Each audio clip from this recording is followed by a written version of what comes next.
نے جناب Punjab employee social security institution کے تحت 12 لاکھ سے زائد ورکر کے Maryam Nawaz ration card account مکمل طور پر فعال کر دیے ہیں، تو یہ پیسے جو ہیں وہ ان لوگوں کو مل رہے ہیں۔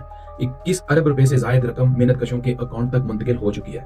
تو ناظرین، ہر محنت کش کو ماہانہ 3000 روپے راشن سبسڈی کی مسلسل فراہمی جو ہے وہ بھی مل رہی ہے۔ تو یہ چیز آپ پاکستان کے دوسرے صوبوں میں نہیں دیکھ سکتے۔ گزشتہ 2 سالوں میں تعلیمی وظائف، میرج اور ڈیتھ گرانٹس کی مد میں 23 ارب روپے سے زائد ادائیگیاں جو ہیں وہ براہ راست ان کے اکاؤنٹ میں جا چکی ہیں۔ تو جناب پنجاب جو ہے وہ اپنے فرائض کو جو ہے وہ پورا کر رہا ہے۔ صحت اور سوشل سیکورٹی کے اقدامات کی طرف اگر دیکھیں تو Nawaz Sharif social security teaching ہسپتال میں equation safety and health management centre کا جلد آغاز کیا جا رہا ہے، اور ہیلتھ سروس اکیڈمی کے اشتراک سے شیخوپورہ کے اندر ناظرین ہسپتال کی 100 بیڈ تک کی ایک اپ گریڈیشن جو ہے اس کا آغاز کیا جا چکا ہے۔ دوسری طرف اگر رحیم یار خان میں دیکھیں تو 50 بیڈ کے نئے ہسپتالوں کی تعمیر جو ہے وہاں بھی شروع ہو چکی ہے۔